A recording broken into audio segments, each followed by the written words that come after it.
ప్రభు అయిన యేసుక్రీస్తు నామములో మీ అందరికీ శుభములు. నేటి దేవుని వాక్యమును చదువుకుందాం. యోహాను సువార్త 16వ అధ్యాయము 33వ వచనము. నాయందు మీకు సమాధానం కలుగునట్లు ఈ మాటలు మీతో చెప్పుచున్నాను. లోకములో మీకు శ్రమ కలుగును, ఆయనను ధైర్యము తెచ్చుకునుడి, నేను లోకమును జయించి ఉన్నాను.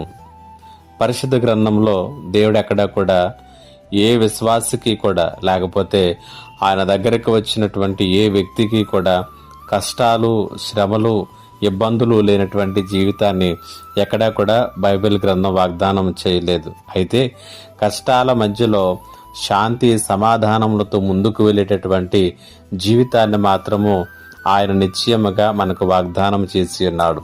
అందుకనే యేసుక్రీస్తు ప్రభులు వారు యోహాను సువార్త 16వ అధ్యాయం 33వ వచనంలో చెప్పినటువంటి మాట, లోకములో మీకు శ్రమ కలుగుతుంది, అయినప్పటికీ కూడా ధైర్యంగా ఉండండి, ఎందుకంటే లోకమును జయించినటువంటి వానిగా నేను ఎల్లప్పుడూ కూడా మీతో ఉన్నాను అనేటువంటి సత్యాన్ని ఆయన మన జ్ఞాపకం చేస్తున్నాడు.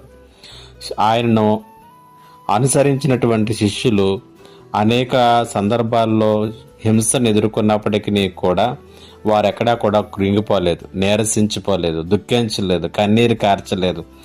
ఆదరణ లేనటువంటి వారుగాను, ఓదార్పు లేనటువంటి వారుగాను ఏ కోశాన్న కూడా మనం చూడలేము. కారణం ఏంటంటే వారితో పాటుగా ఆయన ఎల్లప్పుడూ కూడా ఉన్నాడు. కాబట్టి వారు ధైర్యంగా బోధించారు, ధైర్యంగా సాక్ష్యం ఇచ్చారు, ధైర్యంగా క్రీస్తు కొరకు బ్రతికినట్లుగా మనం చూస్తూ ఉన్నాం.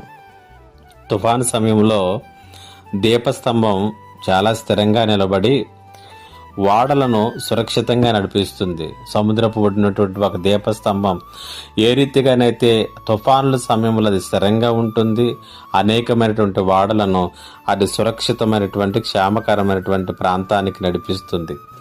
జీవితంలో తుఫానులు చెలరేగినటువంటి సమయంలో కూడా యేసు మనకు దీపస్తంభముగా ఉంటాడు, మనల్ని క్షేమకరంగా ఒడ్డుకు చేరుస్తాడు. కాబట్టి నీ జీవితంలో కష్టాలు, శ్రమలు తాత్కాలికమైనటువంటివే, కానీ క్రీస్తు ఇచ్చేటువంటి విజయం ఒకటి ఉంది కదా, అది శాశ్వతమైనటువంటిది. అటు శాశ్వతమైనటువంటి విజయములో ఈ మాటలు వినినటువంటి ప్రతి ఒక్కరి జీవితములను పరిశుద్ధాత్మ దేవుడు కట్టునుగాక. ఆమేన్. ప్రార్థన. మహోన్నతుడైన తండ్రి, నీకు వందనాలు. దేవా, ఈ మాటలు ప్రతి ఒక్కరిలోనూ బలపరచండి. ఎవరైతే కష్టాల గుండా, శ్రమల గుండా వెళుతూ కృంగినటువంటి స్థితిలోనికి దిగజారిపోతున్నారు, ముఖ్యంగా వారిని ఇప్పుడే ప్రభా నీ హస్తం పట్ల లేవనెత్తమని యేసు నామమున అడుగుచున్నాను తండ్రి. ఆమేన్.